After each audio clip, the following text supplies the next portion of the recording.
وأصحابه وذريته وأزواجه وأولاده جميع ذلك من المشركين الذين يتبعني والمسلمين مكانا صاحب هذا الكتاب ومن سمحه لكل بيت صالحا وعلى ما دعوا به سلفنا صالحا الفاتحة. أعوذ بالله من الشيطان الرجيم. بسم الله الرحمن الرحيم. الحمد لله رب العالمين الرحمن الرحيم مالك يوم الدين إياك نعبد وإياك نستعين اهدنا الصراط المستقيم صراط الذين أنعمت عليهم غير المغضوب عليهم ولا الضالين آمين.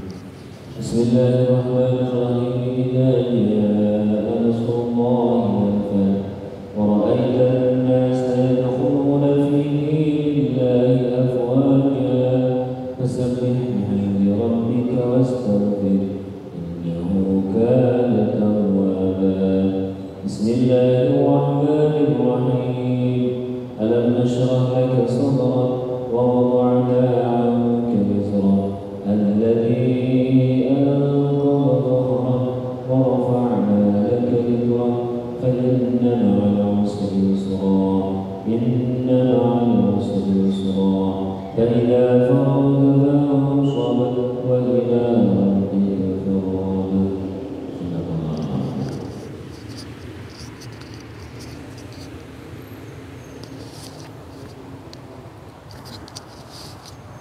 Bismillah, alhamdulillah, wassalatu wassalamu ala rasulillah wa mawalahu ba'dah amma ba'dah.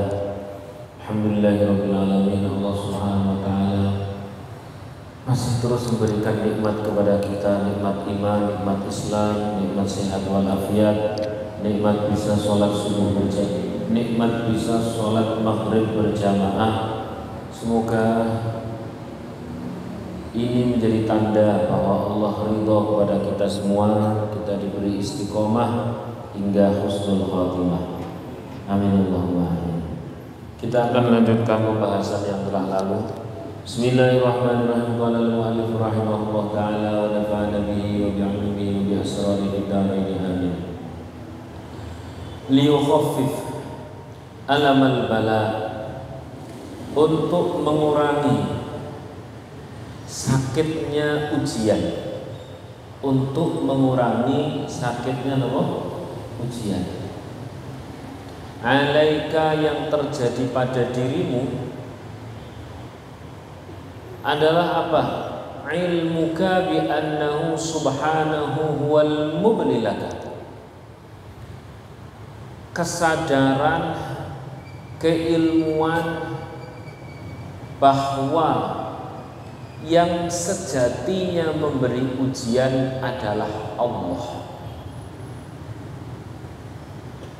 Falladhi wajahatka minhul aqdar walladhi awwadaka husnal ikhtiyar. Gampangannya kalau saya terjemahkan bebas, yang mana Allah subhanahu wa ta'ala itu adalah zat yang sudah terlalu sering memberikan nikmat. Saya ulangi, untuk mengurangi rasa sakit saat diuji adalah kita sadar bahwa yang hakikinya menguji bukan si A, bukan si B, bukan si C, tapi siapa? Allah. Padahal Allah adalah zat yang sudah terbiasa, yang bertahun-tahun, yang puluhan tahun berbuat baik kepada diri kita sampai detik ini, masih ngasih nafas, jantung, denyut nadi dan sebagainya. Kalau saya logikakan menjadi simpel begini, ono cah nom nganten anyar, dia pengantin baru, dilalah listrik mati. Kemudian dia keluar rumah, lagi di luar, mertuanya itu ngeliat.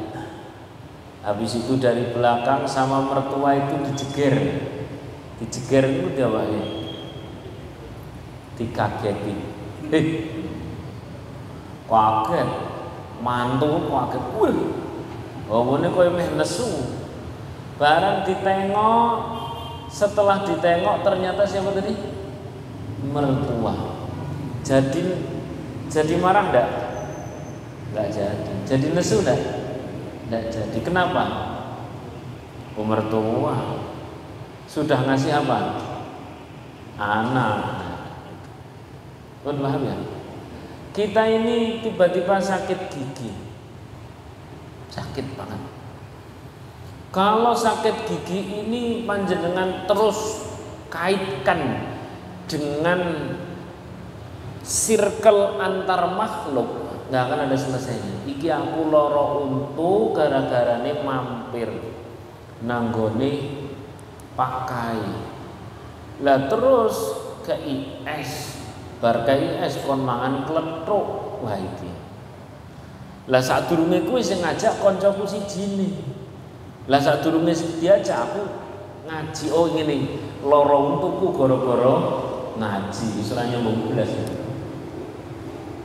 Lah nyambung blas. Maka Bapak Ibu rahimakumullah, kalau ada sakit apapun itu, sakit gigi, sakit kaki maupun sakit hati, bagaimana cara mengurangi rasa sakitnya? Adalah meyakini yang hakiki membuat kita sakit, yang hakiki membuat kita teruji, yang menguji kita secara hakiki adalah siapa? Allah. Padahal Allah yang sudah berpuluh-puluh tahun, ya, berpuluh-puluh tahun ngasih sehat. Nek kelingan sing semono rada penting Pak. Puluhan tahun kita dikasih gigi, jumlahnya berapa? Jadi gigi itu ada berapa Pak? 30. Berapa? 32. 32 jenengan merasakan nikmatnya gigi sudah berapa tahun Pak? Nikmat gigi sudah berapa tahun panjenengan? Nah, Pak Agung, betul Pak Agung. Nah, sebut saja berapa? 60 tahun. Nah, 60 tahun. Lalu kemudian kita sakit di antara 32 yang sakit satu, itu pun hanya katakan 3 hari atau paling pol seminggu. Kok nganggeluh, mengeluh, maido, protes dan sebagainya. Padahal dikasih nikmatnya itu sudah 60 tahun. Di antara yang sakit dari 32 cuman satu, itu pun cuman 3 hari. Kemudian kita mengeluh, protes dan sebagainya. Saya tanya, wagu no mboten niku? Hah? Wagu nggih, saru no mboten? Saru ah. Saru yauminal waguin wasaruin wal jelain. Maka terus bagaimana agar kita berkurang rasa sakit gigi kita? Simpel jawabannya.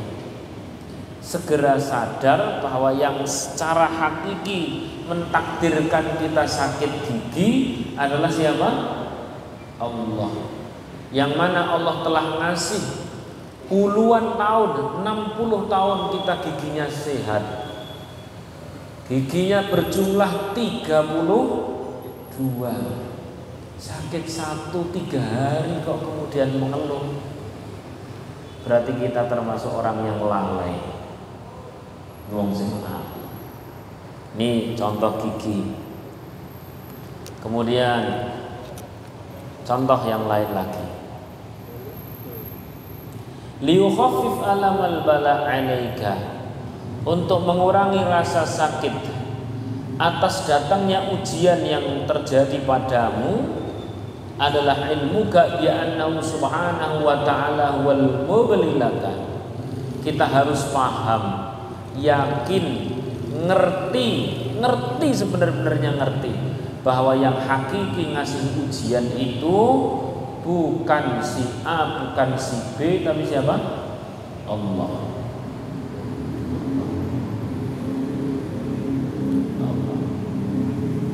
Contoh lain,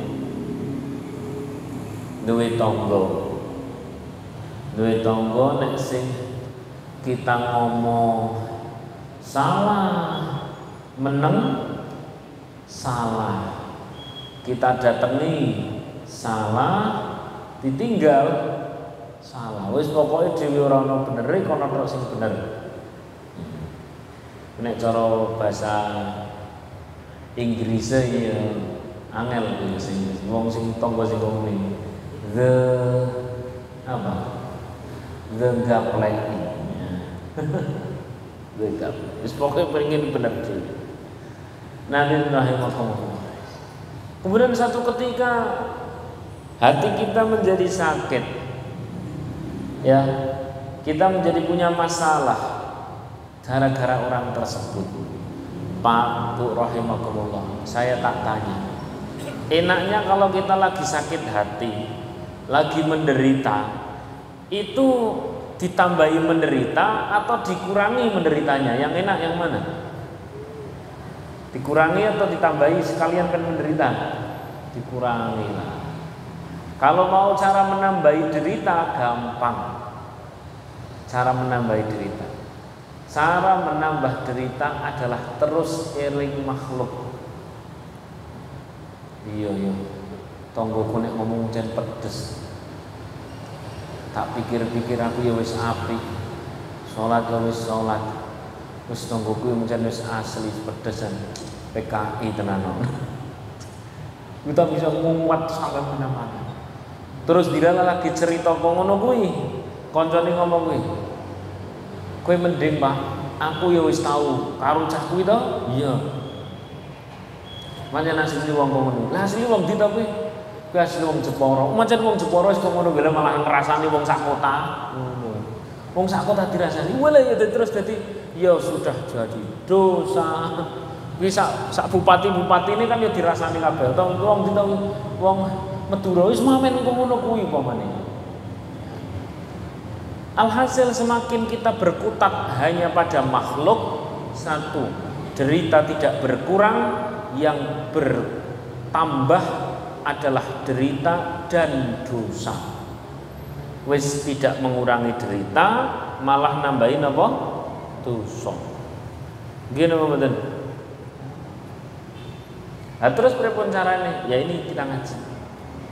Liyukhaffif alamal bala alaika, untuk mengurangi rasa derita yang ada pada hatimu, ilmuka bi annahu subhanahu wa ta'ala huwal mubli laka,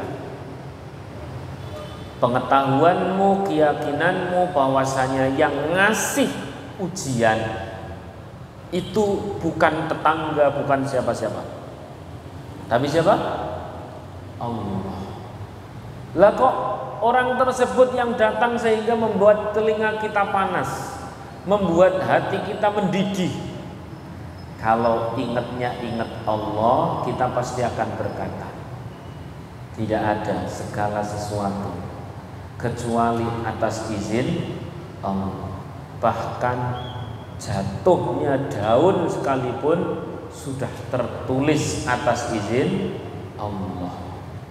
Rabbana ma khalaqta hadza batila. Tidak ada yang sia-sia. Semua pasti ada hikmahnya. Mulai fokus kepada Allah, mulai berkurang deritanya, mulai berkurang sakit hatinya.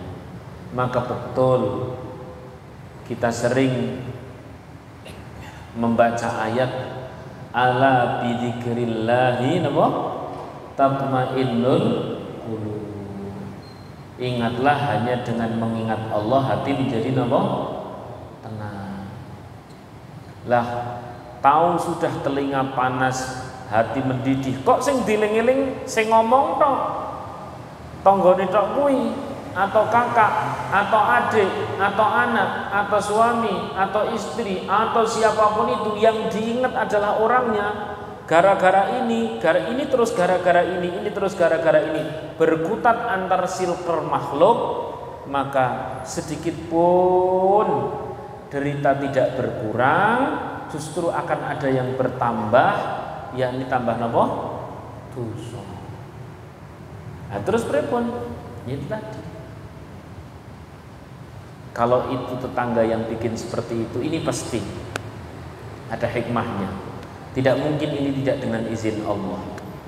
Ya hanya saya saja yang belum tahu hikmahnya apa kok dia omong kok ngono kuwi, kok dituduh kok ngono kuwi. Demikian pula Bapak Ibu rahimakumullah.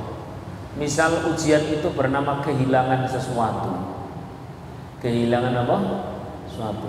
Uang atau barang, motor, sepeda, atau ketipu, atau bangkrut, atau apa saja yang bernuansa finansial.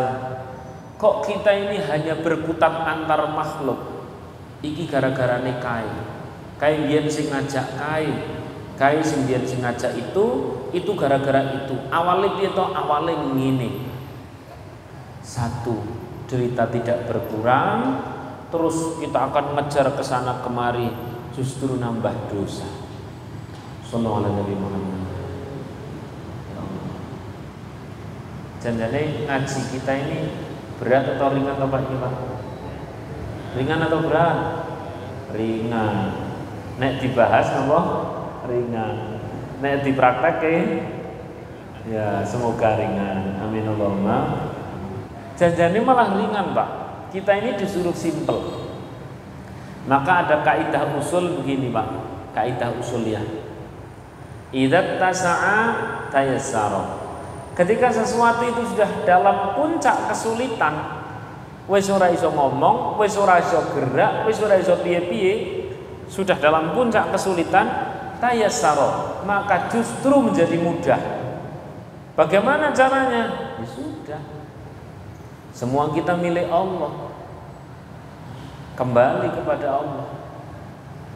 Lah orang kembali kepada Allah itu menjadi sulit, kenapa? Karena masih ada hal yang selain Allah yang diandalkan. Begitu wis ora ono, misalkan sakit wis ora ono sing diandelke, kecuali mung bisa ndonga karo Gusti Allah, kan akhirnya tenanan ndongane. Nggih mboten. Sallallahu alaihi Muhammad. Sallallahu alaihi Muhammad. Kembali lagi ke tema. Itu poin pertama, Pak. Poin kedua, falladhi wajahaka minhul aqdar huwa alladhi 'awwadaka husnal ikhtiyar, ya. Allah Subhanahu wa taala yang menimpakan takdirnya kepadamu sehingga kau bisa sebut itu ujian, kau bisa sebut itu musibah. Allah yang ngasih itu adalah juga Allah yang sudah terlampau sering ngasih nikmat. Alias apa? Bisa dibilang nek kita orang awam, kita ini disuruh fokus kepada nikmat. Kalau kita orang khos, kita ini disuruh fokus kepada yang memberi nikmat. Karena kalau fokus kepada nikmat, misalkan begini ya, tadi itu kaki sakit berapa hari? 3 bulan. Katakan walau 3 bulan, saya tanya, dengan sehatnya lebih banyak mana? Sehat. Kalau misal jenengan bilang kaki saya sakit sudah bertahun-tahun, tapi kemudian jantung, detak denyut nadi, nafas, otak, ya, iman, Islam, akal Pak. Akal ini penting Pak. Karena begitu kita dicabut seret langsung masuk RSJ, karena gunanya, betul ya. Insya Allah. Kita masih diberi banyak sekali nikmat. Lah, kalau orang begitu dia fokusnya pada yang menjadi perkara sengsara, sulit Pak. Tapi begitu kita fokus kepada nikmat, rotok mending. Sallallahu alaihi Muhammad. Yang lebih hebat adalah fokus kepada yang ngasih nikmat. Tapi kadang-kadang kita belum bisa. Kita ini nek dong pas lagi misalnya ya kehilangan duit 10 juta, pasti hiburan kita adalah saya masih punya rumah, saya layak bersyukur. Saya masih punya mobil, saya layak bersyukur. Saya masih sehat, masih punya keluarga, masih punya ini, masih punya itu, masih punya ini, masih punya itu dan sebagainya. Roto adem, you know, sallallahu alaihi Muhammad. Itu orang awam. Itu orang awam. Kalau orang khos, yang diingat bukan nikmatnya, tapi pemberi nikmat. Saya tanya, nikmat sama pemberi nikmat itu keren yang mana? Pemberi nikmat. Sallallahu alaihi wasallam. Maka akhirnya dia pun digawa dzikir, dibawa dzikir, Pak. Ala bidzikrillah tatmainnul qulub. Tapi saya sudah dzikir, Ustaz. Cuman kok belum tentrem, belum ayem, masih kemerungsung. Lah dzikirnya apa? Dzikirnya ya la ilaha illallah, ya subhanallah, ya alhamdulillah, ya Allahu akbar, komplit saya dzikirnya. Jawabannya sih pertanyaan, Pak. Kenapa kok dzikir belum bisa menenteramkan? Saya tanya kepada jenengan. Lah dzikirnya di lisan tok atau merasuk ke hati kan ngoten tok.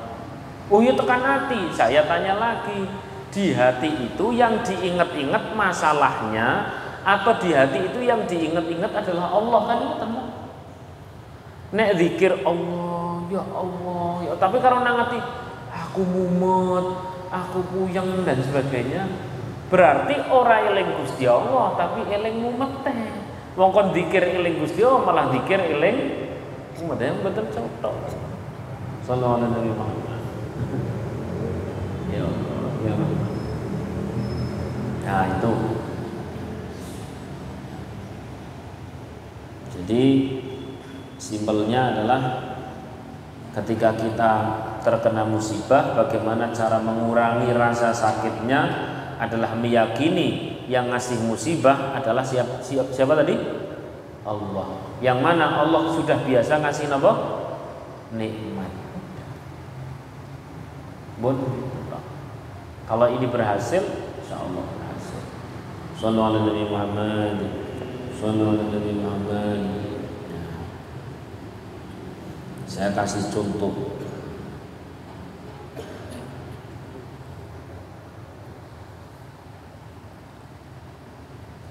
Nah, ini di sini ada.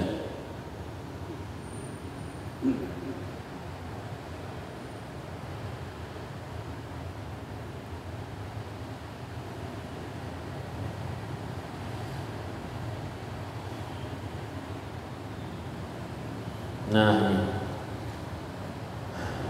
Syekh Al-Junaid, ya Syekh Al-Junaid radhiyallahu anhu itu pernah bercerita pada saat beliau ini sedang tidur, tiba-tiba seolah-olah beliau ini seperti bermimpi sudah di hadapan Allah Subhanahu wa taala, ya. Kemudian sudah masuk surga. Dia sudah masuk surga. Nah, sudah masuk surga. Singkat cerita, surganya itu adalah 90%. Kayak masih ada yang kurang. Kayak masih ada yang apa? Kurang. Begitu kayak masih ada yang kurang itu, beliau menyesali sesuatu yang kurang itu. Sampai bangun sing dieling-eling sing kurang. Maksudnya apa Bapak Ibu rahimakumullah? Ternyata orang itu kalau memang dia itu tidak pandai bersyukur itu, mbok paribasane nikmati surga tetep mboten cukup. Gini mboten. Pamane ada lagi orang datang kepada Abu Nawas. Datang kepada Abu Nawas. Kenapa? Karena ini orang mengeluh, wahai Abu Nawas, saya datang ke sini mau meminta solusi. Apa masalahnya? Aku punya masalah. Rumahku itu terlalu kecil, kata tamunya. Rumah kecil gimana? Rumah kecil. Rumah kecil itu ya pokoknya nggak entas mlebu, terus langsung metu kan. Nah, cara ono duwe TV seru banget jebule si TV-ne tonggone. Nih kau ini terkenal orang yang paling cerdas. Kalau saya kepingin membesarkan rumah itu caranya bagaimana? Kau punya uang? Ya punya. Ya sudah, bangun aja. Tapi cuma sedikit. Saya hanya punya uang yang cukup untuk sedikit lah pokoknya. Ya sudah, kau mau membesarkan rumah dan uangmu hanya segitu, kau belikan kambing sana. Lah terus nanti kambingnya diapa? Ya sudah, masukkan aja ke rumahmu. Nah, ini suami, istri, sebut saja anak 3, suruh beli kambing sepasang, dimasukkan rumah. Saya tanya, berarti ono keluarga manusia, ya ono keluarga kambing. Tambah longgar atau tambah sempit? Tambah sempit. Minggu berikutnya datang lagi kepada Abu Nawas. Woi Abu Nawas, saya datang ke sini itu dalam rangka agar rumah saya menjadi longgar. Malah kau bilang saya suruh beli sepasang kambing. Ini rumah saya tambah sempit, gak karu-karuan. Nah, pengen longgar? Iya. Nah, pulang sampean, nek masih ada uang, belilah ayam sepasang. Loh, apa ndak tambah sempit? Kamu datang ke sini mau apa? Ya minta solusi. Ya itu solusinya. Manut pura. Ya wis. Pulang, beli sepasang apa? Ayam, masukkan. Jadi sak omah ki isine wis manusa, kambing, ayam, sepasang-pasang lagi. Sak keluarga sak tambah ngono. Datang lagi. Ini rumah saya sudah tidak karu-karuan, telek di mana-mana. Baunya tidak karu-karuan, tambah sesek, tambah sempit, tidak karu-karuan. Ya sudah, kau masih punya uang? Masih. Pasti mau disuruh beli bebek tak? Iya. Apa tidak tambah sempit? Kau kesini minta apa? Minta solusi. Ya sudah, itu solusinya. Tuh kok ke bebek bisa. Terus terakhir wis ora kuat. Saya sudah tidak kuat. Wahai Abu Nawas, rumah saya sudah terlalu sempit, sudah tidak bisa apa-apa. Wis megap-megap, wis ora iso ambekan. Apa kata Abu Nawas? Kau pengen rumahmu menjadi longgar? Pengen. Udah. Sekarang jual semuanya, habis itu datang ke sini kalau rumahmu jadi longgar. Dudol, longgar enggak? Datang lagi kepada Abu Nawas. Yoi longgar, iya. Kamu itu hanya butuh melonggarkan hatimu, maka rumahmu pasti terasa longgar. Sallallahu alaihi wasallam. Di sini Abu Nawas ceritanya sing aneh-aneh kata sini. Maka Bapak Ibu rahimakumullah, kalau kita punya keluarga yang rasanya ini kurang, itu kurang dan sebagainya, tentu bukan dengan cara terus mencukupinya, tapi dengan cara mendidiknya. Sebab kalau ada anak, istri terus dididiknya hanya pakai harta, terus apa ada cukupnya? Maka sesekali didiklah pakai iman, didiklah pakai iman. Ceritakan tentang cerita-cerita salafun saleh, orang-orang zaman dahulu dan sebagainya. Bapak Ibu rahimakumullah, kembali lagi ke tema. Tema kita adalah kita ini disuruh eling bahwa yang memberi musibah sebenarnya adalah siapa? Allah. Yang mana Allah itu adalah yang sudah terbiasa ngasih apa? Nikmat. Boleh. Logika yang paling gampang tentang Bapak rahimahullah. Kenapa kok kita sulit sekali berhusnudzon kepada Allah? Padahal diri kita itu, misalkan kita ke Surabaya begitu atau ke Jakarta, dikasih rumah tempat tinggal selama 2 bulan gratis, dikasih makan free sama temen ya, gratis selama 2 bulan, mobil dikasih, ini dikasih itu selama 2 bulan. Saya tanya, kira-kira kita kepada teman itu cinta enggak? Cinta. Ridho enggak? Ridho. Seneng enggak? Seneng. Padahal berapa bulan? 2 bulan. Lalu kepada Allah kok lebih sulit cintanya? Lalu kepada Allah kok lebih sulit husnudzonnya. Lalu kepada Allah kok lebih sulit prasangka baiknya. Kenapa? Bukankah Allah yang sejak awal kita diciptakan, kita ini sudah langsung dipilih sebagai ahsanu takwim, sebaik-baik ciptaan. Pernahkah panjenengan mikir dulu itu kok kenapa saya ini diciptakan sebagai manusia? Kok ya ora sebagai kodok misalkan, atau ayam potong. Jenis rampung wingi-wingi ya ayam potong.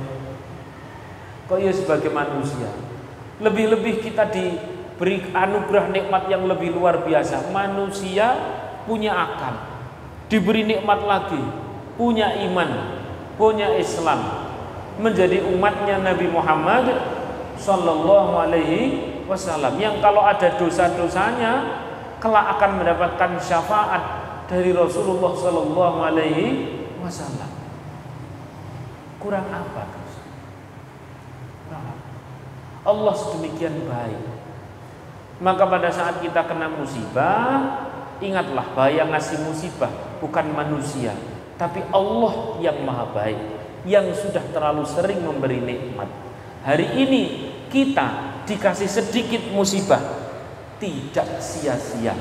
Pasti ada pelajaran, pasti ada hikmah, pasti ada kebaikan.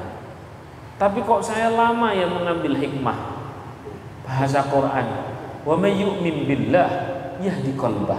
Wes pokok yakin aja dulu bahwa ini Allah yang ngasih, pasti ada hikmahnya. Yakin saja dulu, nanti yahdi qalbah, Allah yang akan memberikan petunjuk. Oh, biyen kae ngene to. Oh, iki to hikmah. Oh, Allah, masya Allah, ternyata begini. Ya Allah, nek ngono aku alhamdulillah. Saya tanya Pak, kita ini kalau pas lagi kena sesuatu, ohnya itu langsung dapat hikmah setelah sehari, atau setelah 1 bulan, atau setelah 1 tahun baru nemu oh gitu, setelah berapa Pak kita termasuk yang cepat atau yang lama Pak kita ini? Lama. Ada yang ketemu ohnya itu setelah 10 tahun. Oh, alhamdulillah. Aku kok biyen ora sida karo kae yo. Setelah berapa tahun? 10 tahun.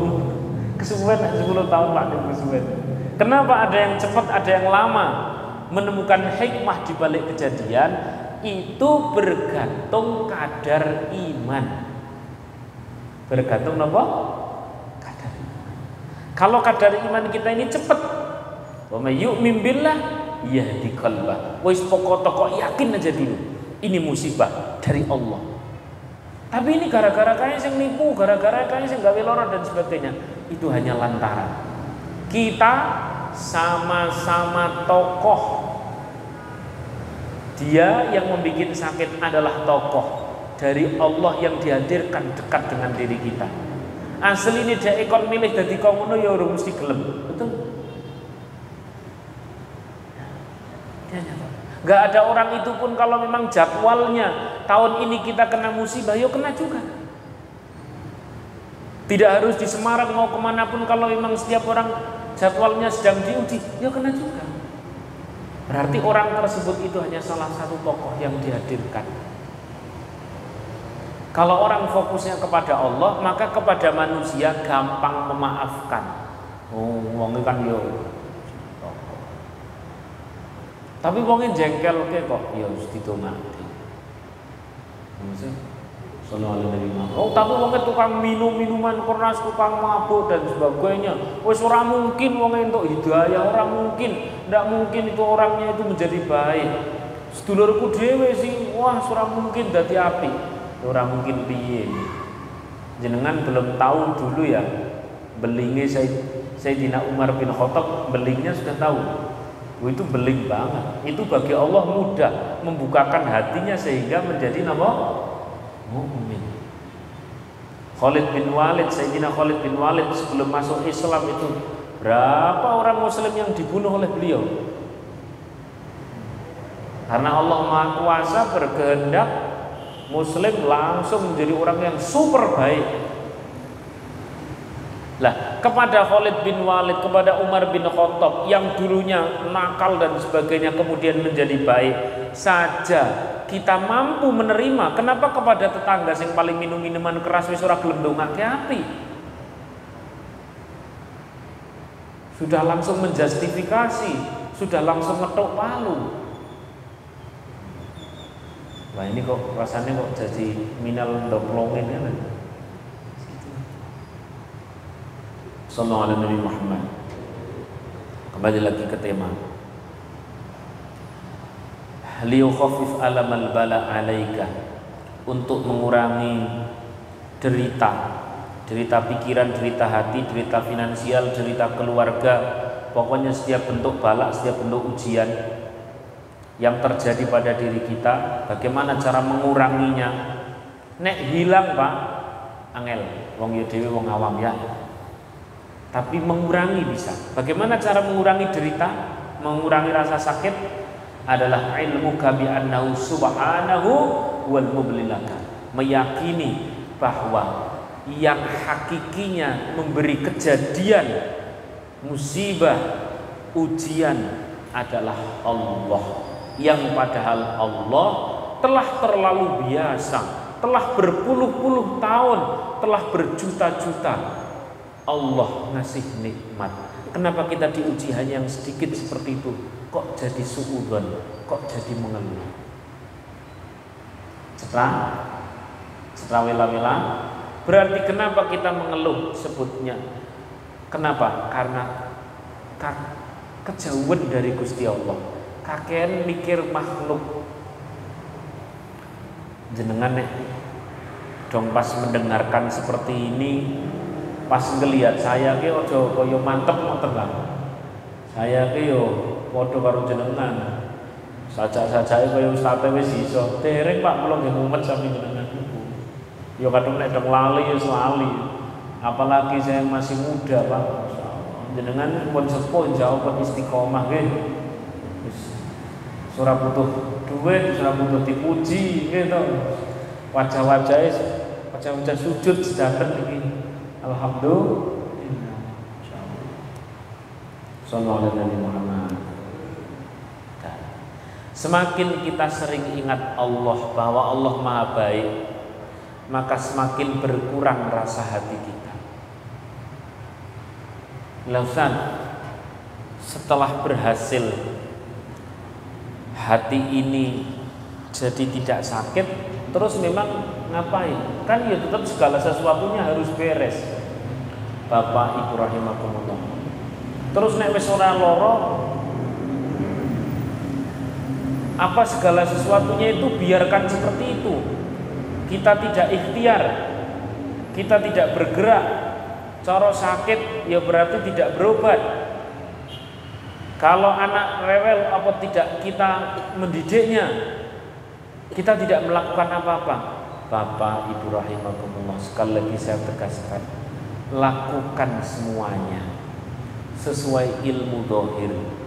Kalau pedagang ilmu dohirnya ke pasar, silakan. Kalau orang tua ilmu dohirnya ngandani anak, silakan. Ya.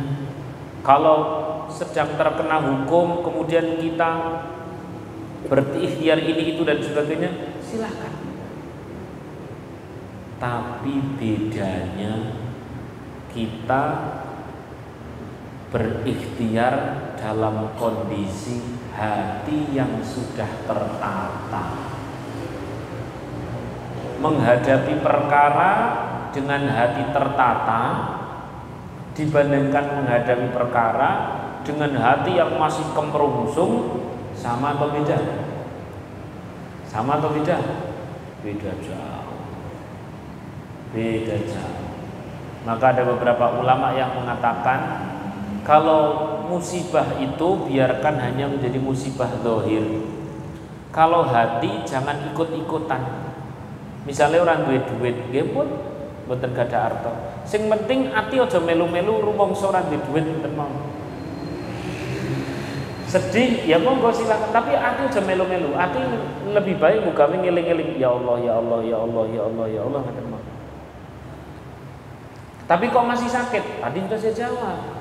Boleh jadi lisan kita ya Allah, ati eling masalah, mana kok mboten nyambung.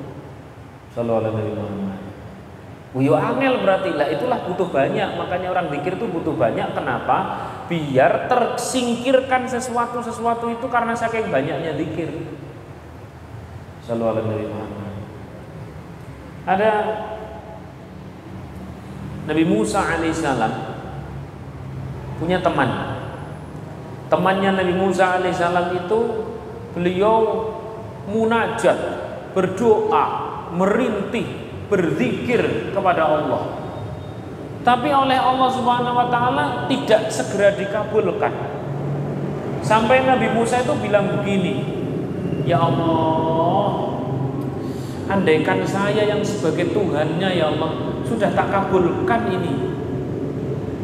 Kenapa engkau belum mengabulkan teman saya ini? Dia orang soleh, orang baik. Dia terus munajat, dia terus zikir, dia terus berdoa. Tapi kok belum beres-beres ya Allah." Ini Nabi Musa yang bilang. Prihatin kepada siapa tadi?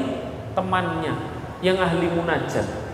Fa'auhallahu ila Musa alaihissalam. Allah memberikan wahyu kepada Nabi Musa alaihissalam. Apa wahyunya? Simpel. Hei Musa, temanmu yang katanya zikir, yang katanya munajat, yang katanya lagi berdoa itu, yang dia ingat-ingat bukan kepada siapa berdoa, tapi yang dia ingat-ingat adalah kambing-kambingnya. Pun paham dari? Dia itu kan punya masalah, kambingnya hilang atau apa. Saya tak tanya ke panjenengan. Dongo munajat lunas utang. Saya tanya, sing dieling-eling eling Gusti Allah atau eling utangnya? Nah, itu namanya bukan doa, Pak. Itu namanya permainan psikologis. Berdoa agar anak menjadi anak yang soleh. Sing dieling-eling anak atau kepada siapa kita berdoa, yakni kepada Allah. Ngeling-eling Gusti Allah atau ngeling-eling anak? Itu namanya permainan psikologis. Paham belum derek? Sallallahu alaihi wasallam. Ini dikit lagi. Lalu idealnya bagaimana? Silahkan punyai tema doa itu hanya sebagai pembuka saja. Misalkan pembuka saya berdoa gara-gara saya ditipu. Pembuka saya berdoa gara-gara saya urusan rumah tangga. Pembuka saya berdoa gara-gara urusan sakit. Begitu sudah mulai bismillahirrahmanirrahim dan sebagainya, terus zikir la ilaha illallah subhanallah Allahu akbar. Fokusnya sudah bukan lagi kepada masalah, tapi fokusnya eling karo sinten? Gusti Allah. Tapi sulit, bukan sulit, butuh lebih banyak. Kalau sudah sing dieling-eling Gusti Allah, keajaiban baru terjadi. Ana wong ndonga kok sing dieling-eling sing ngoyak-oyak utang, bijane ya ora ndonga kuwi. Permainan apa tadi? Psikologis. Ya, itu hanya buat pembuka saja, muqaddimah saja. Berikutnya la ilaha illallah benar-benar eling Allah. Wis ora eling masalah, tapi eling karo Gusti Allah. Masalah klitake, ini zikir ki karo Gusti Allah, ora zikir masalah. Beda kan? Sama atau beda? Demikian yang dapat saya sampaikan. Semoga bermanfaat. Amin Allahumma amin. Al-Fatihah. Bismillahirrahmanirrahim. Ihdinas siratal mustaqim, siratal ladzina an'amta 'alaihim ghairil maghdubi 'alaihim waladdallin. Bapak Ibu rahimakumullah, Jumat mendatang kita masih ngaji ya, tapi di Jumat berikutnya mungkin saya umroh, jenengan tetap ngaji. Justru nek habis ini mau libur gitu, jenengan ngaji ya berarti kesempatan praktek ilmu. Coba praktek zikir sing ora eling masalah. Insya Allah lebar zikir tenang. Tapi kok lebar zikir kok masih kelingan masalah, jelas mau kayak ora zikir tapi eling masalah. Sallallahu alaihi Muhammad. Assalamualaikum warahmatullahi wabarakatuh.